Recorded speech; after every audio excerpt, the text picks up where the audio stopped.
The alarm bells rang through the halls of the Terran Defense Council building in Geneva. The sound echoed off the metal walls like thunder, making everyone inside stop what they were doing. General Marcus Stone walked quickly down the corridor, his heavy boots making loud sounds on the floor. His face was hard and angry, like a man who had seen too much and was tired of it all. He pushed open the large doors to the council chamber. Inside, 12 people sat around a round table. These were the most important humans in the galaxy. They made the big decisions for Earth and all the human colonies scattered across space. Today, they would make the biggest decision in human history. "The vote is final," General Stone said as he took his seat. All 12 council members agree. "We are done with the galactic hegemony. We are done with their rules. We are done with being treated like animals in a zoo." Dr. Sarah Kim, the head of Human Science Projects, looked at the papers in front of her. Her hands shook a little. "Marcus, you know what this means? If we do this, there is no going back. The soul quarantine field has never been tested on this scale. We could be cutting ourselves off from the galaxy forever." "Good," Stone said, his voice cold. "Let them think we are gone. Let them think we failed like all the other species they have crushed under their boots." The galactic hegemony had ruled space for over 3,000 years. They were made up of 7 different alien races, all working together to control trade, technology, and resources across the galaxy. When humans first left Earth and met them, the aliens seemed friendly. They offered to help humanity join the galactic community. They gave humans some basic technology and showed them how to travel between stars, but it was all a lie. The aliens did not see humans as equals. They saw them as useful tools. Human soldiers were sent to fight in wars they did not understand.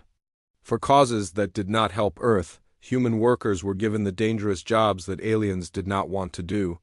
Human scientists had their discoveries taken away and given to alien companies. Worst of all, human colonies were told what they could and could not do by alien governors who had never even visited Earth.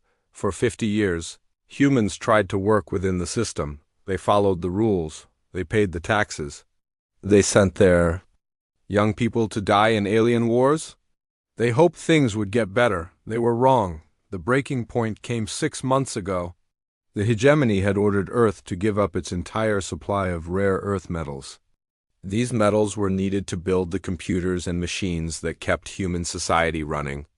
Without them, billions of people would suffer. When Earth refused, the aliens sent a fleet of warships to orbit the planet. The message was clear: obey, or be destroyed. That was when General Stone and the Council decided enough was enough. "The field generators are ready," reported Admiral Chun, the head of the Human Space Navy. "All 15 stations around the solar system are online and waiting for the command. Once we activate them, everything inside the field will be invisible to the outside galaxy. No ships can get in. No signals can get out. We will be completely cut off." "What about our colonies?" asked Dr. Kim. "We have settlements on 12 different worlds. What happens to them?" "They knew this day might come," Stone replied. "We have been preparing for this for 10 years. Every human colony has been given secret orders. They know what to do." The truth was more complicated than that. The Council had been planning this day for much longer than 10 years. In secret, human scientists had been working on technologies that the aliens did not know about. Human ships had been exploring parts of space that were marked as empty on galactic maps. Human colonies had been building hidden bases and factories. Everything was ready. Stone stood up and walked to the large window that looked out over Geneva. The city was busy with normal life. People walked on the streets. Cars moved through traffic. Children played in parks. None of them knew that their world was about to change forever. "Sir," said a young officer who had just entered the room, "we are getting messages from the hegemony fleet. Ambassador Cathara wants to speak with you directly." Stone smiled, but it was not a happy smile. "Put her through." The large screen on the wall came to life. On it appeared the face of Ambassador Cathara, one of the Xanthari race. The Xanthari looked like tall, thin humans, but their skin was blue and they had 4 arms instead of 2. Cathara had been the main alien representative to Earth for 5 years. She thought she understood humans. She was wrong. "General Stone," Cathara said, her voice smooth and confident, "I hear there has been some misunderstanding about our latest resource request. Surely we can work this out like civilized beings." "There is no misunderstanding," Stone replied. "Earth rejects your demand. We reject all your demands. We are withdrawing from the galactic hegemony effective immediately." Cathara laughed. It was a sound like wind chimes in a breeze. "My dear General, you cannot be serious. Humans depend on galactic trade for survival. Your technology, your medicine, your food production systems, all of it comes from hegemony sources. Without us, your species will be back to living in caves within a generation." "We will see about that," Stone said.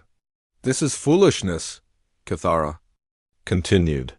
"Even if you could somehow survive on your own, where would you go? This is the only star system you control. The galaxy is vast, but every habitable world belongs to someone. Every trade route is monitored. Every resource is claimed. You have nowhere to run." Dr. Kim looked nervous. Some of what the alien was saying was true. Earth did depend on alien technology for many things. But she also knew about the secret projects, the hidden research, the new discoveries that aliens did not know humans had made. Still, it was scary to take such a big risk. "Ambassador Stone, Sod, in 30 minutes Earth will transmit its final message to the galactic hegemony. After that, consider all treaties and agreements between our species to be ended." "You are making a terrible mistake," Cathara warned. "The hegemony has been patient with human stubbornness, but this goes too far. If you proceed with this madness, we will have no choice but to treat Earth as a rogue system. Your ships will be destroyed on sight. Your colonies will be disbanded. Your people will be scattered across the galaxy as refugees." "Our colonies can take care of themselves," Stone said. "As for our ships, you are welcome to try destroying them. You might be surprised by what happens." The alien's expression changed. For the first time, she looked uncertain. "What are you talking about?" Stone cut the connection without answering. He turned back to the council. "It is time. Send the message to every human colony, every human ship, every human station in the galaxy. Tell them the plan is now active. Tell them Earth is going dark, and they are on their own." Dr. Kim pressed a series of buttons on her console. Across the galaxy, secret communication channels came to life. Messages went out in codes that only humans knew. On distant worlds, in hidden bases, in ships flying through empty space, humans received the signal they had been waiting for. The isolation protocol was beginning. "Message sent," Dr. Kim reported. "All colonies confirm receipt. They are beginning phase 1 of their instructions." "Good," Stone said. "Admiral Chun, prepare the final transmission to the hegemony. Make sure every alien government receives it. Let them know exactly what we think of their empire." Admiral Chun nodded and began typing on his computer. The message was simple but clear. It had been written months ago, waiting for this moment. Now it would be broadcast to every corner of the galaxy. "Transmission ready. Sir, send it across the galaxy." On thousands of alien worlds, the same message appeared on communication screens. Government officials, military commanders, and business leaders all read the same words. "To the galactic hegemony and all member species. After 50 years of attempting to work within your system, humanity has concluded that peaceful coexistence is impossible. Your empire treats smaller species as slaves and resources to be exploited. You demand obedience while offering only scraps in return. You speak of civilization while practicing tyranny. We reject your authority. We withdraw from all treaties and agreements. We owe you nothing. We will pay you nothing. We want nothing from you. Do not look for us. Do not follow us. We are done playing by your rules. This is our final communication. Goodbye." The message was signed simply. Earth on the hegemony capital world of Nexus Prime. Emergency meetings began immediately. Military leaders demanded action. Politicians argued about the proper response. Business owners worried about lost profits from human colonies. But they all agreed on one thing.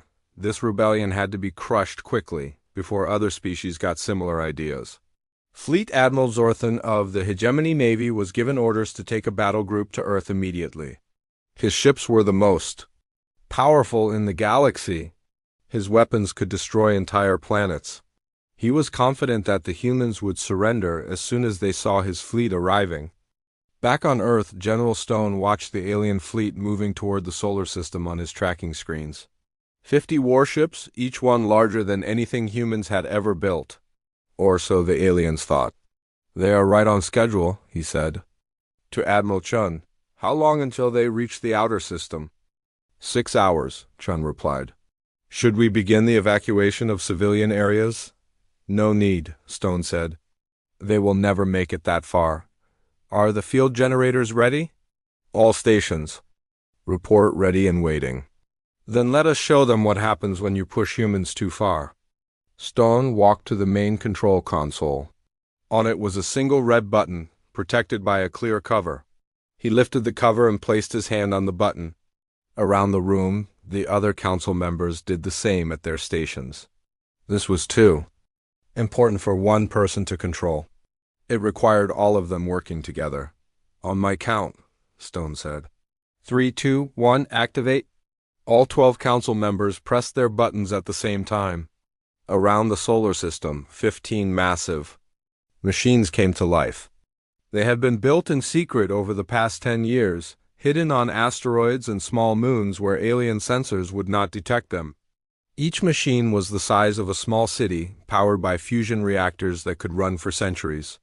When they activated, space itself began to change. The Sol quarantine field was based on technology that aliens did not know humans possessed. It created a bubble around the entire solar system that bent light and energy in impossible ways. From the outside, it would look like empty space. No sensors could penetrate it. No signals could escape it. The solar system would simply disappear from the galaxy. Admiral Zorthan was reviewing his attack plans when his sensor officer called out in alarm. "Sir, the human system ... it is gone." "What do you mean, gone?" "I mean it is not there anymore. Our sensors show empty space where the Sol system should be. No planets, no star, nothing." Zorthan rushed to the sensor station and looked at the readings himself. It was impossible, but the evidence was clear. The Sol system had vanished completely. Not destroyed. Destroyed planets left debris. This was different. It was as if the system had never existed at all. "Run a full diagnostic on all sensors," he ordered. "This has to be a malfunction." The diagnostic took an hour. All systems were working perfectly. The Sol system was simply gone. Zorthan sent probes to where the system should be. They found nothing but empty space. He ordered his ships to the exact coordinates where Earth had been. They arrived at a patch of vacuum with no trace that a solar system had ever been there. The news reached the hegemony capital within hours. Scientists and military experts struggled to explain what had happened. Some thought the humans had destroyed their own system rather than surrender. Others believed it was some kind of weapon that had backfired. A few wondered if humans had technology that the hegemony did not understand. Ambassador Cathara stood before the Hegemony Council and delivered her report. The 12 most powerful beings in the galaxy listened in silence as she described the impossible disappearance of humanity. "What is your assessment?" asked High Chancellor Mordeth, the leader of the hegemony. "The humans have clearly destroyed themselves rather than submit to our authority," Cathara said. "It is unfortunate but not unexpected. Their species was always too proud and stubborn to accept their proper place in the galactic order. This is what happens when primitive races attempt to challenge their betters. And their colonies? Without support from Earth, they will collapse within a few years. Some may try to resist, but they lack the resources and technology to survive on their own. We should wait for them to come begging for help, then accept their surrender on our terms." The council agreed. The human problem had solved itself. Earth was gone, and the remaining human colonies would soon fall into line. It was a perfect outcome. The hegemony's authority was maintained, and they had not had to waste resources on a long war. Within a week, the galaxy had moved on. Trade routes were redistributed to alien companies. Human territories were divided among hegemony members. The brief human rebellion was already becoming a footnote in galactic history, a cautionary tale about what happened to species that forgot their place. But inside the soul quarantine field, humanity was far from finished. They had work to do. 50 years had passed since the humans disappeared. The galaxy had forgotten about Earth and moved on to other concerns. New wars were fought, new trade agreements were signed. New species were brought into the hegemony fold. The human rebellion was ancient history, studied only by scholars who wrote boring papers about failed civilizations. Captain Vexthal of the Xanthari Navy had never seen a human. He was born 30 years after Earth vanished, and to him, humans were just another extinct species. And there were many of those in galactic history.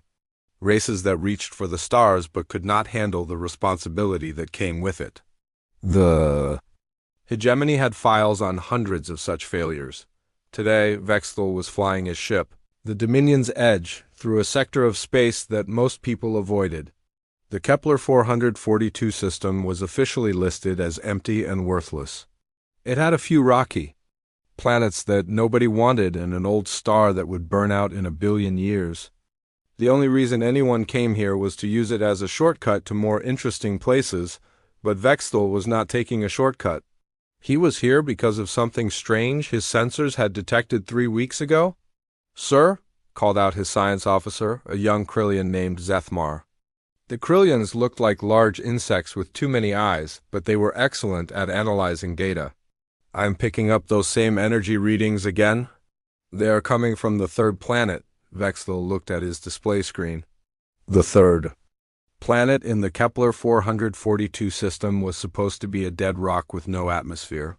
But his sensors were showing energy patterns that did not belong on a dead world. Organized energy patterns, technology. "Are you certain those readings are not coming from our own ship?" Vexthal asked.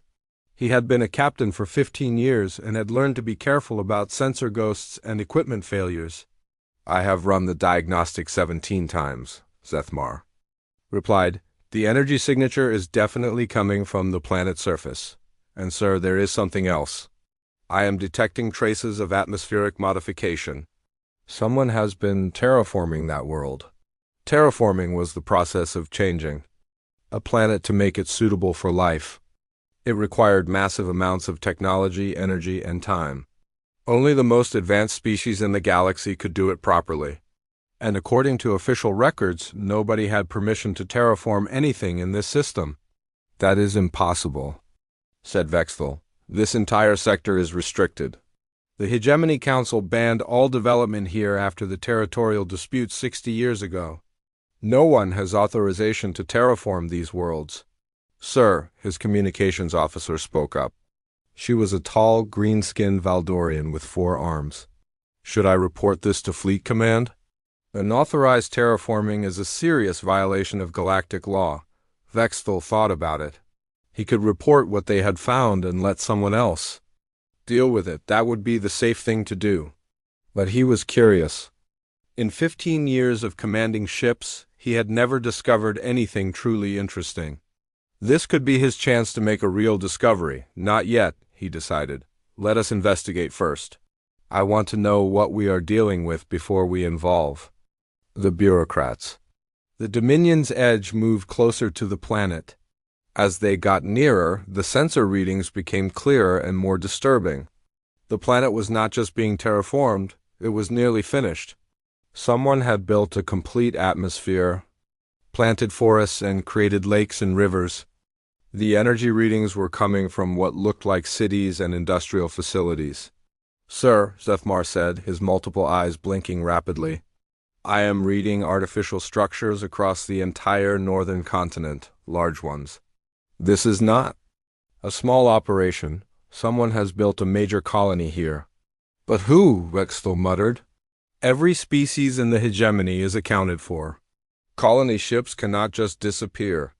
And the amount of resources needed for this project would require the support of an entire government. His security chief, a massive creature called Thurvik from the warrior race known as the Gorvani, growled from his station. Perhaps it is. Pirates, or criminals hiding from hegemony justice. Pirates do not have the technology for planetary terraforming, Vexthal said. This required advanced science and massive industrial capacity. Only a few species in the galaxy can do this kind of work. As they approached the planet, more details became visible on their screens. The cities were built in a style that none of them recognized. The buildings were arranged in patterns that seemed strange and alien. The architecture was unlike anything in hegemony databases. "I am detecting ships in orbit around the planet," reported the sensor officer. "Small vessels, but they are using some kind of stealth technology. Our sensors can barely detect them. Stealth technology was rare and expensive. Most species could not afford it, and those who could usually saved it for military vessels. Why would colonists need stealth ships?" "Sir," the communications officer called out suddenly, "I am receiving a transmission. It is on an open channel, but the language is not in our database." "Put it through the universal translator," Vexthal ordered. The translator was a piece of hegemony technology that could understand almost any language in the galaxy. It had been programmed with the communication patterns of thousands of different species. There were very few languages it could not handle. The speakers crackled to life, and a voice spoke in Galactic Standard. But the words were strange, and the accent was unlike anything any of them had heard before. "Unknown vessel, you are approaching restricted space. Please state your identity and purpose." Vexthal looked around his bridge. His crew seemed as confused as he was. The voice sounded almost familiar, but he could not place it. There was something about the way the words were pronounced that reminded him of something from his academy training. "This is Captain Vexthal of the hegemony vessel Dominion's Edge," he replied. "This system is not listed as restricted in our navigation database. We are conducting a routine survey mission." There was a pause. Then the voice came back, and this time it sounded amused. "Captain, your database is 50 years out of date. This system has been under development for quite some time. We suggest you turn around and leave immediately." "Under development by whom?" Vexthal demanded. "This sector is under hegemony jurisdiction. No species has authorization for development here." Another pause. When the voice returned, the amusement was gone. "Captain, you are not authorized to be here. Leave now, or we will escort you out." Vexthal felt his temper rising. He was a captain in the hegemony navy. No unknown colonists could order him around, no matter how advanced their technology seemed to be. "I am a representative of the galactic hegemony," he said firmly. "I have the authority to investigate any unauthorized activity in this sector. You will identify yourself immediately, or I will consider you to be in violation of galactic law." "The galactic hegemony," the voice said, and now it definitely sounded amused again. "Well, that brings back memories." Before Vexthal could respond, his sensor officer started shouting warnings. "Sir, ship approaching fast. It came out of nowhere." On the main screen, a vessel appeared that made everyone on the bridge fall silent. It was unlike anything they had ever seen. The ship was sleek and dark, with no visible weapons or engines, but it moved with impossible grace and speed. It was about half the size of the Dominion's Edge, but something about it made it seem much more dangerous. "Where did it come from?" Vexthal asked. "I do not know," Zephmar replied, all of his eyes focused on his instruments. "It was not there, and then it was. Our sensors did not detect it approaching." The unknown ship moved to a position directly in front of them, blocking their path to the planet. It made no threatening moves, but its presence was clearly a warning. "This is your final warning," the voice said over the communications channel. "Leave this system immediately." Vexthal made a decision he would regret for the rest of his life. "All weapons prepare to fire," he ordered. "I will not be intimidated by colonists with stolen technology." His weapons officer, another Xanthari named Kylefin, looked uncertain. Sir, we do not know what kind of defenses they have. Perhaps we should call for backup first. One small ship against a hegemony cruiser? Vexthal laughed. Fire a warning shot across their bow. Let them know we mean business. The Dominion's Edge fired a single plasma bolt that passed just in front of the unknown ship. It was meant as a warning, a show of force to make the colonists back down. Instead, something impossible happened. The unknown ship did not move. It did not fire back. Instead, the Dominion's Edge simply stopped working. Every system on the ship died at once. The engines went quiet, the lights went out. The artificial gravity stopped functioning, and everyone started floating in the darkness. Emergency power did not come on. The backup systems did not activate. The ship was completely dead in space. What happened? Vexthal shouted into the darkness. I do not know, came Zethmara's voice from somewhere in the black. Everything just stopped. All at once. This should not be possible. A few minutes later, the lights came back on. The gravity returned. The ship's systems reactivated. But they were no longer in control. The Dominion's Edge was moving toward the planet, guided by some invisible force. Sir, the helmsman called out, I cannot control the ship. Something is pulling us in. On the communications channel, the voice spoke again, but this time it did not sound amused. It sounded tired. Captain Vexthal, you have just learned the difference between a warning and a threat. Your ship is now under our control. Do not attempt to resist or send distress signals. You and your crew will not be harmed if you cooperate. This is impossible, Vexthal said. No technology in the galaxy can disable a hegemony warship like this. No technology in the galaxy that you know about, the voice corrected. You are about to learn that the galaxy is much larger and more complicated than your hegemony taught you. The Dominion's Edge was pulled into orbit around the planet. Through the main screen, Vexthal could see the surface more clearly now. The cities were huge and advanced, with gleaming towers and vast industrial complexes. Orbital platforms surrounded the planet like a metal ring. Ships moved between them in organized patterns. This was not a small colony, this was a major civilization. Sir, Zethmar said quietly, I am analyzing the architecture and technology visible on the planet's surface. The design patterns are strange, but there are elements that seem familiar. The orbital platforms use construction techniques that I have seen before, but I cannot remember where. Where? Vexthal demanded. Zethmar checked his historical databases, running comparison algorithms between what he was seeing and everything. In the ship's memory banks? When the results came back, all of his eyes went wide with shock. Sir, this is impossible, but the construction style matches historical records from the human colonies. But that cannot be right. Humans disappeared 50 years ago. They destroyed themselves rather than submit to hegemony authority. The voice on the communications channel spoke again, and this time there was definitely laughter in it. Destroyed ourselves? Is that what they told you? Captain, prepare to be educated about what really happened 50 years ago, and prepare to learn what humans have been doing while the hegemony thought we were gone. A docking tube extended from one of the orbital platforms and attached itself to the Dominion's Edge. Through the airlock came 3 figures in advanced environmental suits. When they removed their helmets, Vexthal saw faces that he recognized from old historical files. They were human faces. But these humans looked different from the old records. They were taller and stronger. Their eyes had a strange brightness to them. Their movements were too quick and too precise. These were not the same primitive beings that had vanished 50 years ago. Welcome to New Terra, said the leader, a woman with short brown hair and eyes that seemed to see everything at once.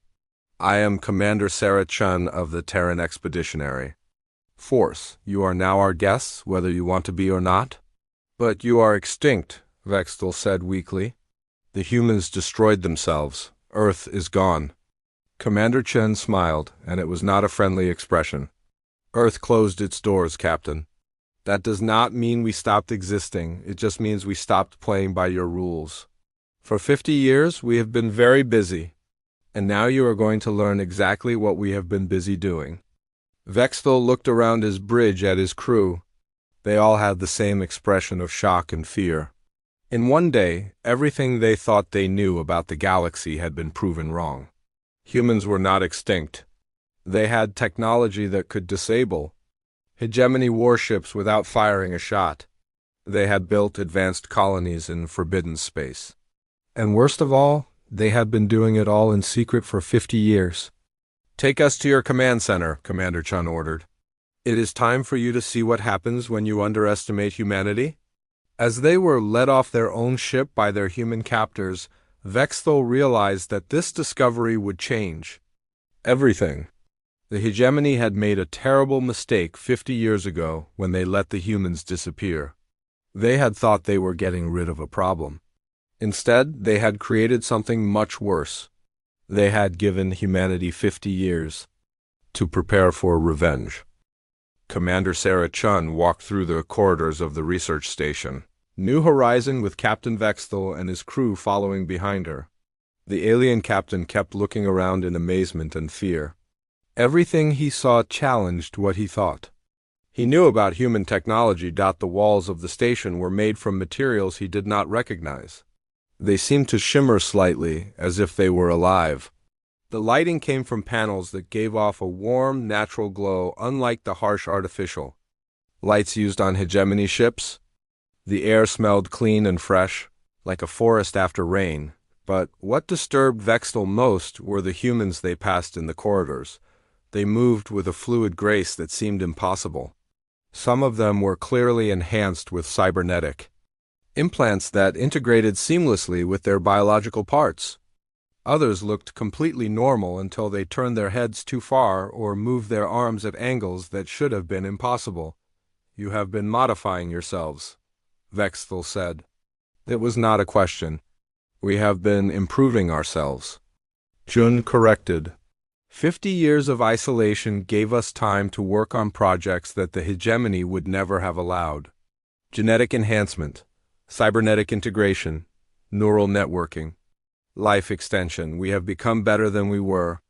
They entered a large chamber with windows that looked out at the planet below. The view was breathtaking. Cities of gleaming metal and living wood stretched across continents. Massive industrial complexes worked day and night, producing goods and materials. In the distance, Vexthel could see what looked like space elevators reaching up from the surface to orbital platforms. "This is impossible," Zethmar whispered. The amount of resources needed to build all of this would require the combined efforts of dozens of worlds.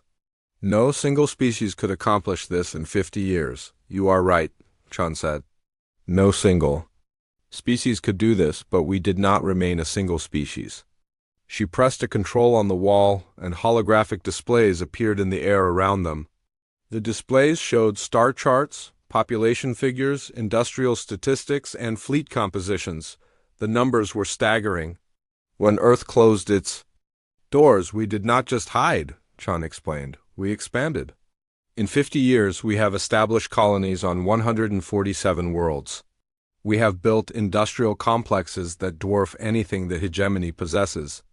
We have developed technologies that make your most advanced systems look like children's toys." Vexthel stared at the displays. According to the charts, human space now covered a region larger than some entire hegemony sectors. But none of it showed up on any galactic maps. It was as if an entire civilization had been built in the shadows. "How is this possible?"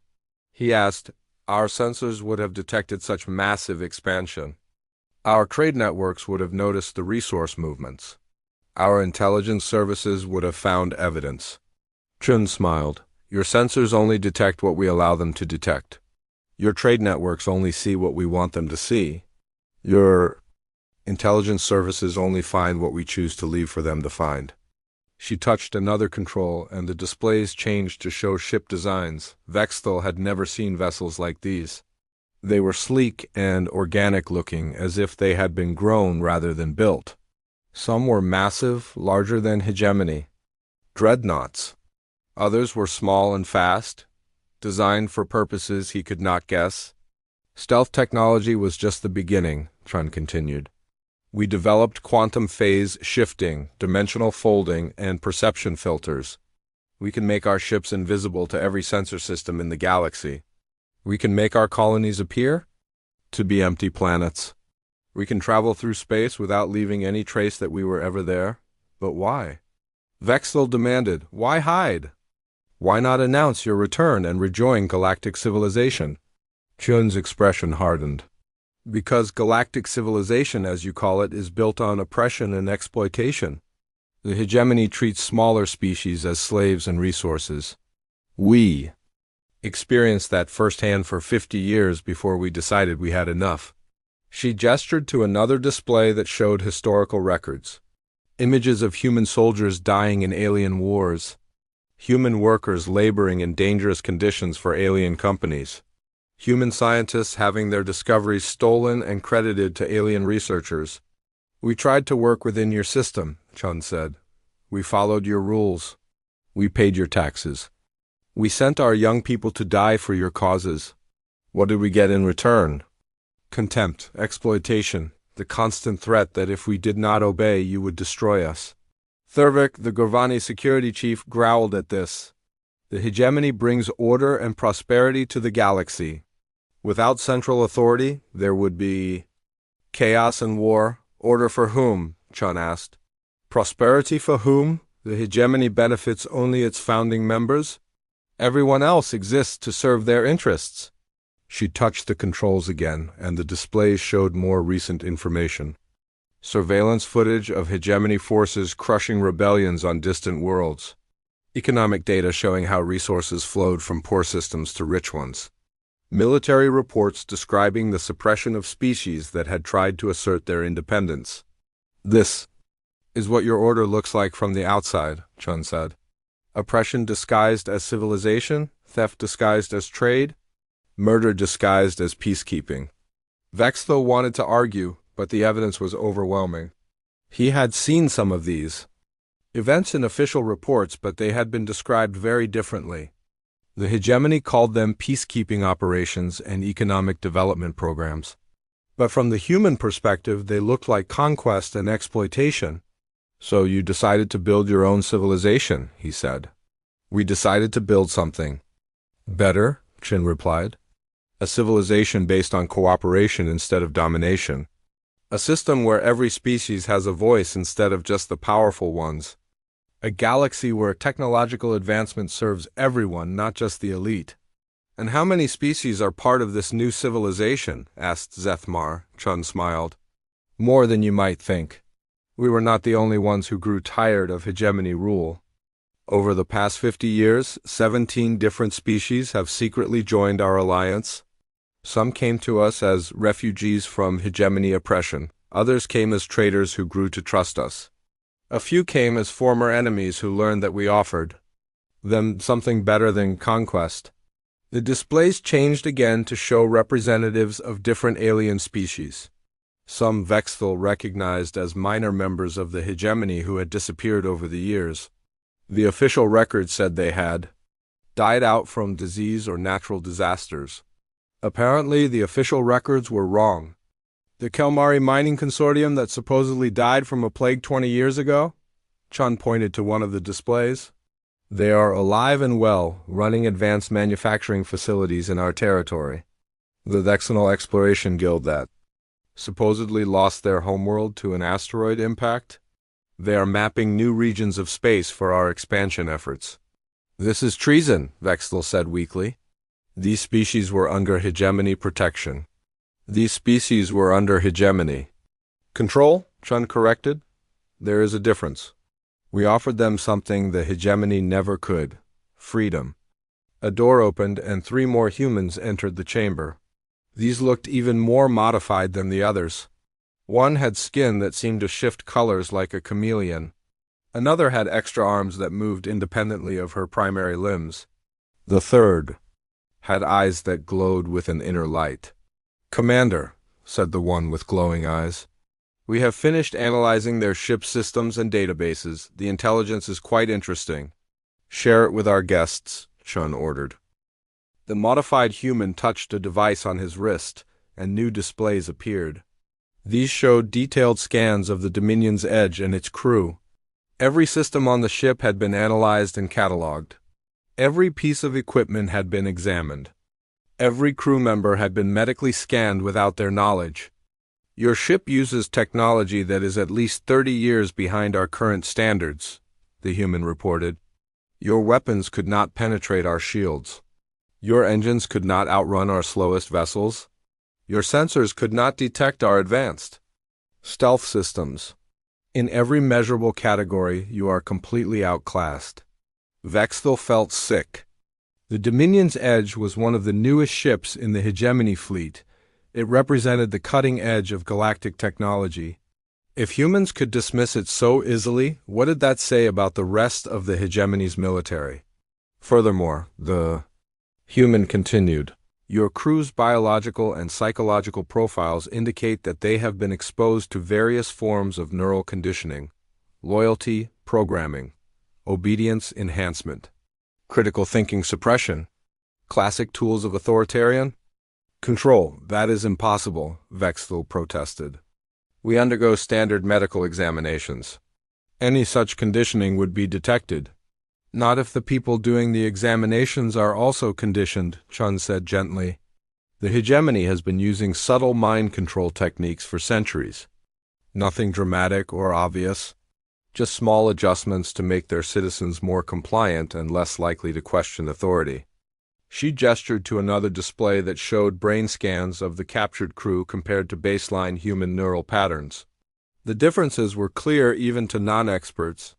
Certain areas of the aliens' brains showed signs of artificial modification. Do not worry, Chun said. The conditioning can be reversed. We have developed techniques to undo the psychological damage. Several of our allied species were freed from similar programming. You are saying that the Hegemony controls our minds? Zethmar asked. All of his eyes were blinking rapidly, a sign of extreme distress. I am saying that the Hegemony has convinced you that their way is the only way, Chun replied. They have made you believe that order requires oppression, that prosperity requires inequality, that progress requires someone to be in charge of everyone else. She walked to the window and looked out at the planet below. We have proven that they are wrong. Our worlds are more prosperous than Hegemony core systems. Our people are happier and healthier. Our technology is more advanced.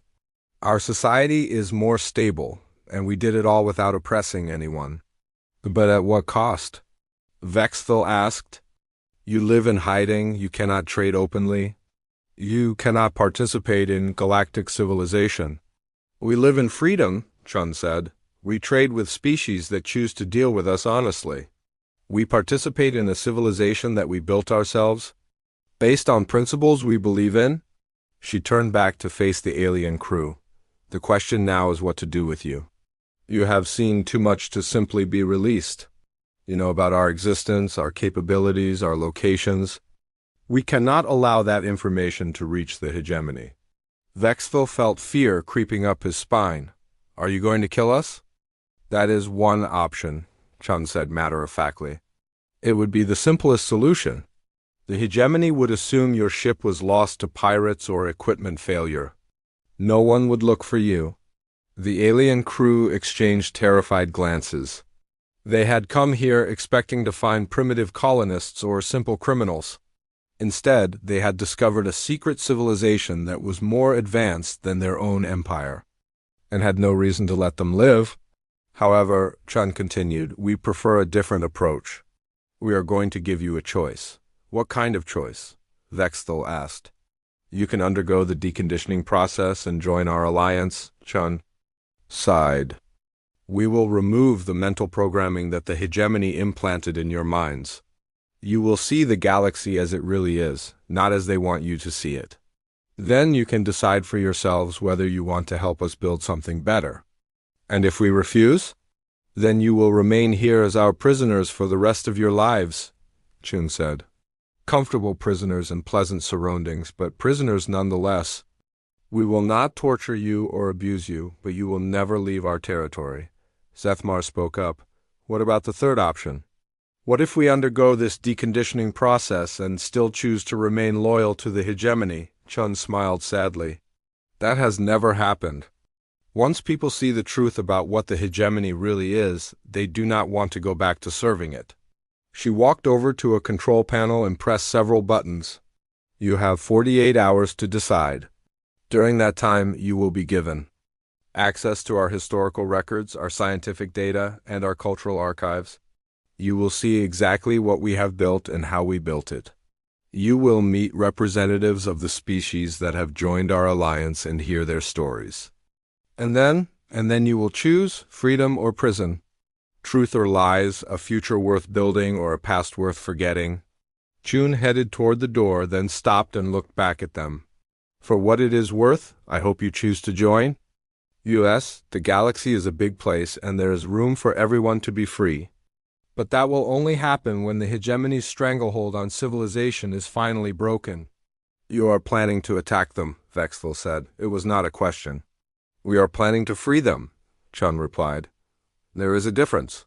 When the time comes, the hegemony will have a choice just like the one I am offering you. They can adapt to a new galaxy where they are not in control, or they can cling to their old ways and be swept aside by history. She paused at the doorway. Captain Vexthal, you seem like an intelligent being. I suggest you use these 48 hours to really think about what you have seen here. Ask yourself whether the civilization you serve is worth dying for. Ask yourself whether the principles you defend are worth preserving. After she left, the alien crew stood in silence for a long time. They were alone in the chamber with only the holographic displays and their own thoughts for company. Outside the window, the human world continued its busy work of building something new. Vexthal looked at his crew and saw his own confusion reflected in their faces. Everything they had believed about the galaxy had been turned upside down in a single day. The humans were not extinct. They were more advanced than the hegemony. They offered freedom instead of control. And worst of all, their offer was starting to sound attractive. Sir, Zethmar said quietly, what are we going to do? Vexthal did not answer. He was not sure he knew anymore. High Chancellor Mordeth sat in his private office on Nexus Prime, staring at a report that made no sense. The document had arrived 3 hours ago, through an emergency communication channel that was supposed to be used only for the most serious galactic threats. Now he was beginning to understand why the report came from Admiral Zorthan, the same officer who had investigated the human disappearance 50 years ago. According to his message, Captain Vexthal and his ship had vanished while investigating. Strange energy readings in a restricted sector. The last transmission from the Dominion's edge mentioned encountering unknown technology and possible human activity. Human activity? 50 years after humanity had supposedly destroyed itself, Mordeth pressed a button on his desk. Send for Ambassador Cathara immediately, and contact the Intelligence Division. I want their best analysts in my office within the hour. 20 minutes later, Cathara arrived looking annoyed at being summoned so suddenly. The Xanthari diplomat had been enjoying a pleasant evening at a cultural event when the urgent call came through. Her forearms moved in the gestures of irritation that her species used when they were displeased. High Chancellor, what is so important that it could not wait until morning? She asked. Mordeth handed her the report. Read this and tell me what you think. Cathara scanned the document quickly, her expression changing from annoyance to confusion to something approaching fear. When she finished reading, she looked up at Mordeth with all 4 of her eyes wide. This is impossible, she said. Humans have been extinct for 50 years. I was there when Earth disappeared. I saw the empty space where their system used to be. That is what I thought as well, Mordeth replied. But Admiral Zorthan is not given to wild fantasies. If he says there is evidence of human activity, then we must take it seriously. Even if some humans survived somewhere, Cathara said, they could not possibly have the technology described in this report. 50 years ago, they were barely capable of interstellar travel. They used primitive weapons and simple computers. They could not disable a hegemony warship without firing a shot. Mordith activated a holographic display that showed a map of the galaxy. That is what troubles me most. If humans have somehow survived and developed advanced technology, then we have seriously underestimated them. And if we underestimated them once, we may have made other mistakes as well. The door opened and 3 figures entered the office. These were senior analysts from the Hegemony Intelligence Division, the secretive organization responsible for monitoring potential threats to galactic stability. The leader was a tall, pale being called Nexusvar from the Etherian race. His species was known for their analytical abilities and their lack of emotion. "High Chancellor," Nexusvar said in his flat, mechanical voice, "we have received your urgent request for analysis." "What information do you require?" Mordith gestured to the report. "I need you to investigate every mention of unexplained phenomena. Missing ships or unusual activities over the past 50 years. Look for patterns that might indicate human involvement. That will require accessing classified files from multiple departments," Nexusvar said. "Many agencies will not want to share their data. They will share it if they want to keep their jobs," Mordith replied coldly. "This has the highest priority classification. Anyone who refuses to cooperate will be charged with obstruction of galactic security." The analysts left to begin their work, and Mordith was alone with Cathara again. The ambassador was reading through the report for the second time, paying closer attention to the technical details. "High Chancellor," she said slowly, "there is something about this that concerns me beyond the obvious implications. The technology described here is not just advanced. It is specifically designed to counter hegemony systems." "What do you mean?" "Look at these details about how they disabled the Dominion's edge," Cathara said, pointing to a section of the report. "They did not use brute force or overwhelming firepower. They used precise electronic warfare that targeted the specific vulnerabilities in our ship designs. That suggests they have been studying our technology for years." Mordith felt a chill run through his body. "You are suggesting they have been spying on us?" "I am suggesting they have been preparing for war," Cathara replied. "Think about it logically. If a small group of humans survived their species' supposed extinction, what would be their primary goal? Revenge against the empire that drove them to such desperate measures." Before Mordith could respond, an emergency alert chimed through the office. A red light began flashing on his communications panel, indicating an urgent message from Fleet. "Command, High Chancellor," came the voice of Admiral Thekmer, the head of Hegemony Naval Operations. "We have a situation developing in the Outer Rim territories. 3 patrol ships have gone missing in the past week. All disappeared while investigating reports of unusual activities." "What kind of unusual activities?" Mordith asked. "Pirates. Attacking trade convoys but not stealing anything. Mysterious ships appearing and disappearing without warning. Industrial facilities reporting equipment failures that fix themselves. It is as if someone is testing our response capabilities." Mordith and Cathara exchanged glances. The pattern was becoming clearer and more disturbing. "Admiral, I want all available ships to conduct sweeps of those sectors," Mordith ordered. "And send word to all fleet commanders. Any encounter with unknown technology is to be reported immediately. No one is to engage without explicit authorization. Sir, with respect, our patrol ships are more than capable of handling pirates and smugglers. Admiral, these may not be ordinary pirates. Follow my orders exactly." The communication ended and Mordith turned back to Cathara. "How many ships do we have that could match the capabilities described in this report?" "None," she replied without hesitation. "Our most advanced vessels are designed to fight other hegemony-level civilizations. If humans have truly developed technology that can disable our ships without visible weapons, then our entire fleet is obsolete." Over the next few hours, more reports began arriving. A mining station in the Cygnus sector had detected strange energy readings, then lost contact with its orbital platforms for 6 hours. When communication was restored, the station managers reported that nothing had happened, but their computer logs showed gaps that suggested someone had been examining their systems. A diplomatic convoy traveling to negotiate a trade agreement had encountered a ship that appeared to be damaged and drifting. When they stopped to offer assistance, their own vessels had mysteriously lost power for 20 minutes. The unknown ship had vanished during that time, leaving no trace that it had ever been there.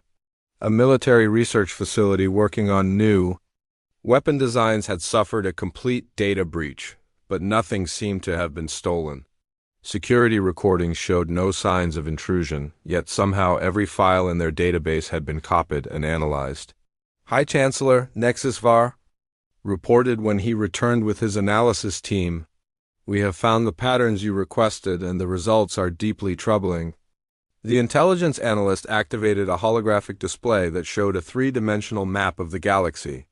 Scattered across it were hundreds of red dots representing incidents that had been dismissed as equipment failures, pirate attacks, or natural phenomena. Over the past 50 years, there have been 1,847 unexplained incidents that fit the profile of advanced technological interference, Nexusvar said. Initially, these occurred only in remote sectors far from major trade routes. But over time, they have moved closer to core hegemony territories. "And you believe these are all connected to human activity?" Mordith asked. "The pattern suggests systematic intelligence gathering and capability testing," Nexusvar replied. "Someone has been studying our technology, our tactics, and our response procedures for decades. They know exactly how we operate and have developed countermeasures for our systems." Cathara studied the display. "Look at the timing. The incidents began approximately 48 years ago, just 2 years after Earth disappeared. Someone spent those first 2 years developing the technology they needed, then began their surveillance operations." "But where are they operating from?" Mordith demanded. "These incidents span half the galaxy. They would need bases, supply lines, industrial facilities. We would have detected such a large operation." "Unless they have technology that prevents detection," Nexusvar said. "Advanced stealth capabilities, dimensional hiding techniques, or reality manipulation systems could allow them to operate undetected." The High Chancellor felt the weight of command pressing down on him. If humans had truly survived and developed such advanced technology, then the hegemony faced a threat unlike anything in their history. An enemy that could strike without warning, gather intelligence without being detected, and disable their ships without being seen. "What are our options?" he asked. "We could try to negotiate," Cathara suggested. "If humans want something from us, perhaps we can reach an agreement. With people who have been deceiving us for 50 years? Mordith replied. "What could we possibly offer them that they have not already taken or developed themselves?" "We could prepare for war," Nexusvar said. "Upgrade our technology, strengthen our defenses, develop countermeasures for their capabilities." "How do you prepare for war against an enemy whose technology you do not understand?" Mordith asked. "How do you fight an opponent who can disable your ships with unknown weapons?" Before anyone could answer, another emergency alert sounded. This time it was from the border sectors, where hegemony space met the territories of independent systems that had never joined the Empire. "High Chancellor," came the panicked voice of Sector Governor Veltash. "We have a massive problem. 7 of our border monitoring stations have gone offline simultaneously. Our patrol fleets are reporting unknown ships throughout the region. Sir, it looks like someone is preparing for a large-scale military operation." Mordith felt his heart sinking. "Are they attacking our positions?" "No, sir. They are just watching. Hundreds of ships, maybe thousands, all maintaining position just outside our territorial boundaries. They are not threatening anyone. But their message is clear." "What message?" "That they could attack if they wanted to. That they have the numbers and the technology to overwhelm our defenses." "Sir, I have never seen anything like this. Where did they all come from?" Mordith looked at the holographic display showing the incident patterns. 50 years of preparation. 50 years of intelligence gathering. 50 years of technological development. The humans had not been hiding because they were weak. They Had been hiding because they were getting ready? Governor, do not engage those ships under any circumstances, he ordered. Maintain defensive positions only. I will send reinforcements as soon as possible. The communication ended and the office fell silent. Mordith, Cathara, and Nexusvar all stared at each other, realizing that the galaxy had just changed forever. They are not trying to hide anymore, Cathara said quietly. This is their announcement that they are ready. Ready for what? Mordith asked. To finish what we started 50 years ago, she replied. We thought we had eliminated a troublesome species. Instead, we created our own worst enemy.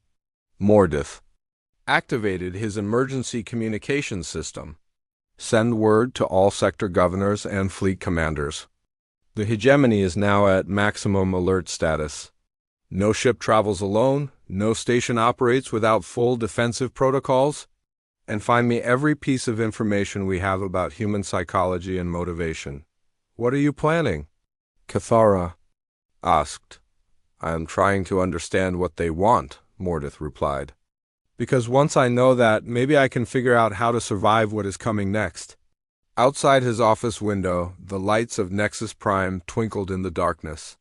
For 3,000 years, this world had been the center of galactic civilization, the seat of power for the greatest empire in known space, the symbol of order and prosperity.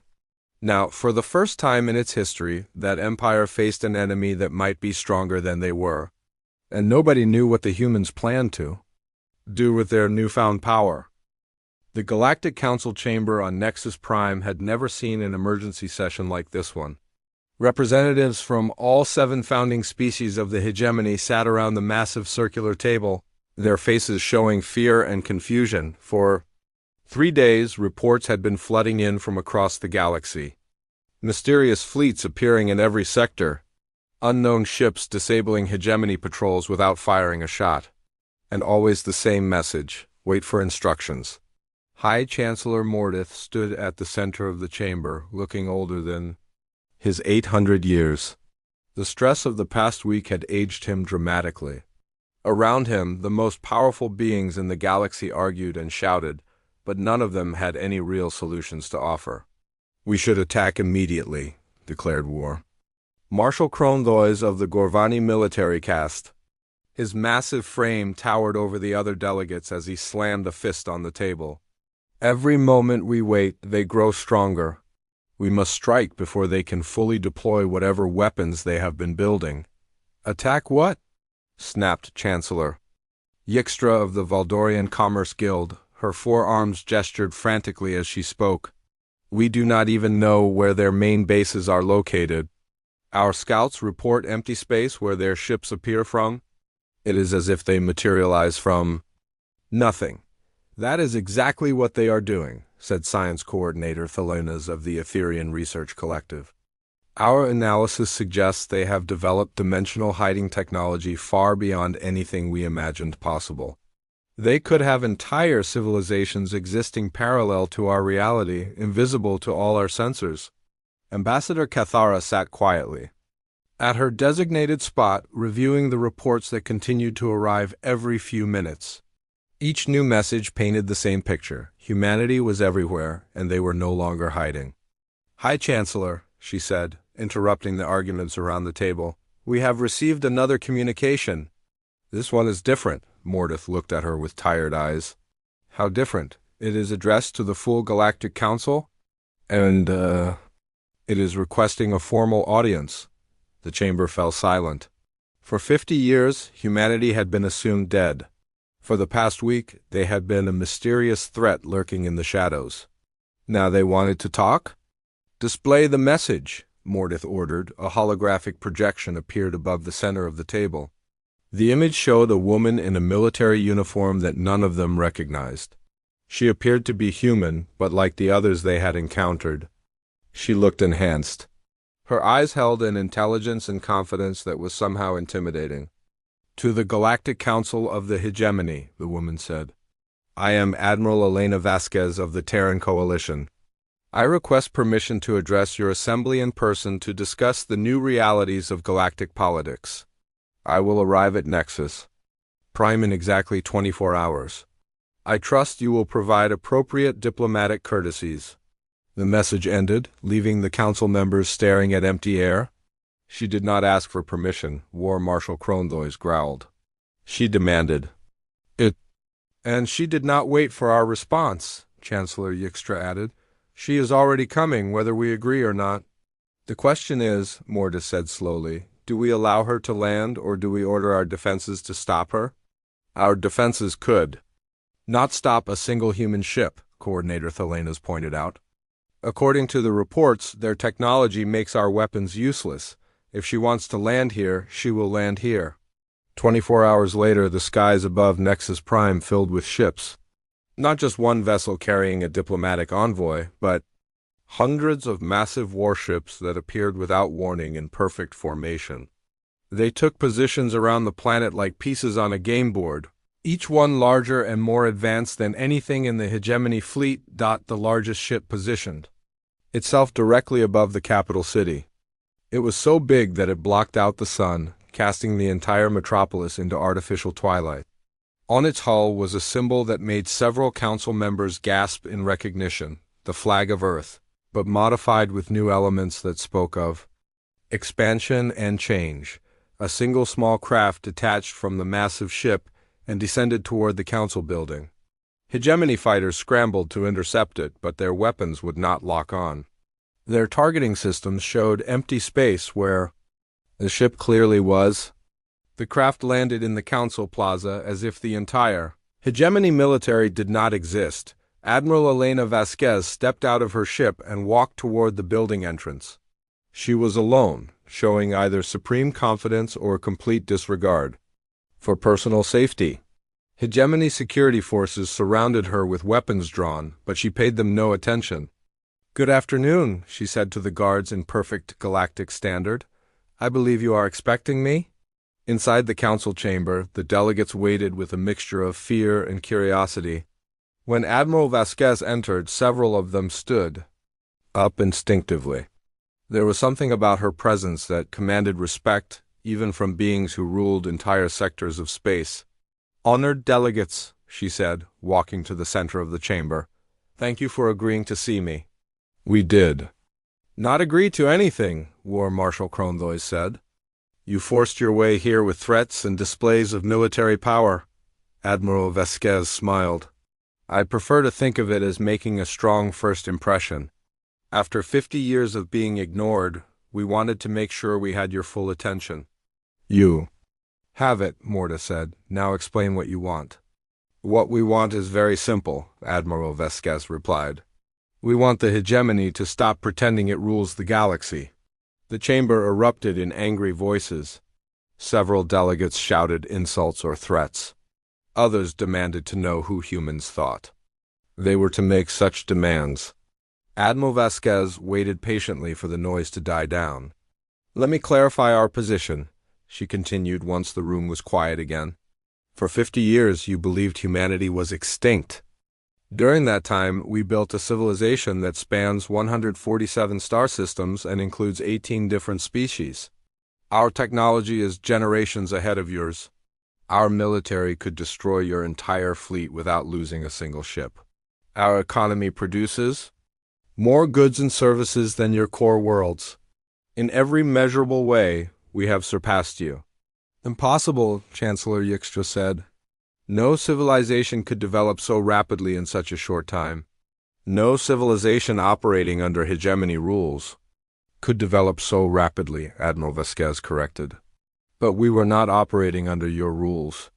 We were free to innovate, to explore, to grow without artificial limitations imposed by a central authority that feared change." She gestured to the air, and holographic displays appeared showing human colonies, industrial complexes, and technological achievements. The images were overwhelming in their scope and sophistication. "This is what is possible when intelligent beings are allowed to reach their full potential," she said. "This is what you have been preventing for 3,000 years by maintaining your stranglehold on galactic development." Coordinator Thelenas studied the displays with professional interest. "These technologies should not be possible. The energy requirements alone would exceed the output of entire star systems. You are thinking in terms of old paradigms, Admiral Vasquez replied. We learned to harness zero-point energy, to manipulate matter at the quantum level, to fold space and time to our purposes. We did not just advance existing technology, we created entirely new fields of science. And you did this in secret? Ambassador Cathara said. You deceived the entire galaxy for 50 years. We protected ourselves, Admiral Vasquez said, just as you would have done in our position. The hegemony made it clear that it saw humanity as a threat to be controlled or eliminated. So we eliminated ourselves from your perspective while we prepared for this day. What day? Mordeth asked. What are you planning? Admiral Vasquez turned to face him directly. We are planning to give you the same choice you gave us 50 years ago. Submit to our authority or face the consequences. The chamber fell dead. Silent. The reversal was complete and brutal. The species that had once been dismissed as primitive, troublemakers, was now dictating terms to the greatest empire in galactic history. You cannot be serious, War Marshal Krondoy said. The hegemony has ruled space for 3 millennia. We have fleets, armies, industrial bases across hundreds of worlds. You may have advanced technology, but you do not have the numbers to control the entire galaxy, do we not? Admiral Vasquez asked. She touched a device on her wrist, and new displays appeared showing the true scope of human expansion. Star charts revealed human presence in every sector of known space.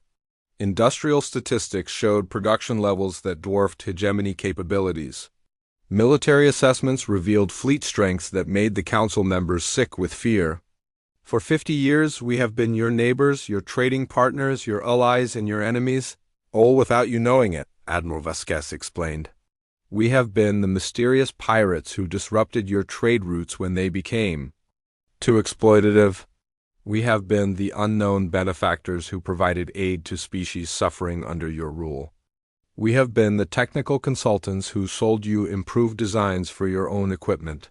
You have been manipulating galactic politics for decades, Cathara realized. We have been participating in galactic politics, Admiral Vasquez corrected.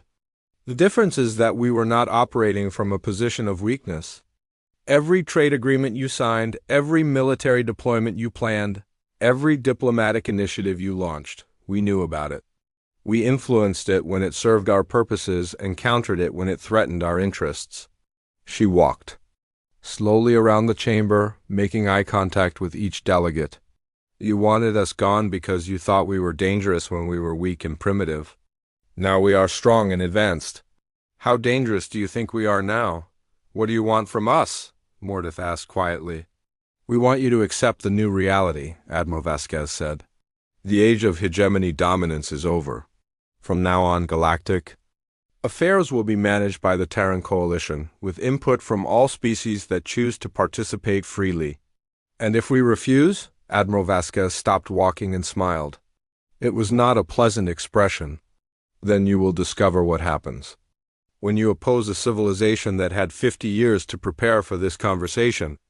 As if summoned by her words, the lights in the chamber dimmed. Through the windows, the delegates could see the massive human fleet spreading out across the sky. But these were not the same ships that had arrived earlier. These were larger, more numerous, and clearly built for war. How many ships do you have? Coordinator Thelenas asked in a whisper. Enough, Admiral Vasquez replied. But I prefer not to use them. Military conquest is inefficient and destructive. We would rather achieve our goals through negotiation and cooperation. Cooperation on your terms, War Marshal Krondoy said. Cooperation on fair terms, Admiral Vasquez corrected. Terms that benefit everyone instead of just the powerful. Terms that encourage growth instead of stagnation. Terms that reward innovation instead of punishing it. She touched her wrist device again, and the displays changed to show detailed proposals for galactic reorganization. New trade systems that benefited smaller species, scientific sharing agreements that accelerated technological development, military arrangements that protected everyone instead of just hegemony interests. This is what we are offering, she said. A galaxy where every species has a voice. where resources are shared based on need rather than power, where exploration and discovery are rewarded instead of restricted. And if some species prefer the current system? Chancellor Yixtra asked. Then they are free to maintain it within their own territories, Admiral Vasquez said. But they will not be allowed to impose it on others. The age of galactic empires ruling through fear and exploitation is over. High Chancellor Mordith looked around the chamber at his fellow delegates. He could see the truth in their faces. They were defeated before the battle had even begun. Humanity had outplayed them completely, turning their own arrogance and complacency against them. How long do we have to consider your proposal? He asked. The proposal is not for consideration, Admiral Vasquez said. It is information about how things will work from now on. The only choice you have is whether you want to participate in building this new galaxy or whether you want to be left behind, while everyone else moves forward. She headed toward the chamber exit, then stopped and looked back at them one final time. 50 years ago you told us that humanity had no place in galactic civilization, she said. You were right. We had no place in your civilization. So we built our own. Now you get to decide whether you have a place in ours. Admiral Vasquez left the chamber, and within minutes her ship was heading back to the massive fleet above. The human vessels began to disappear one by one, fading from sight as if they had never been there. But everyone knew they were still watching, still waiting, still ready to enforce the new order they had announced. In the council chamber, the most powerful beings in the galaxy sat in stunned silence. The empire they had built over 3 millennia had just been peacefully conquered by the species they had dismissed as irrelevant. And the worst part was that humanity's offer was actually better than what the hegemony had been providing. The age of human dominance had begun, not with conquest and destruction, but with the simple demonstration that there was a better way to organize galactic civilization. Earth had closed its doors 50 years ago. Now humanity had opened them again, and everything had changed.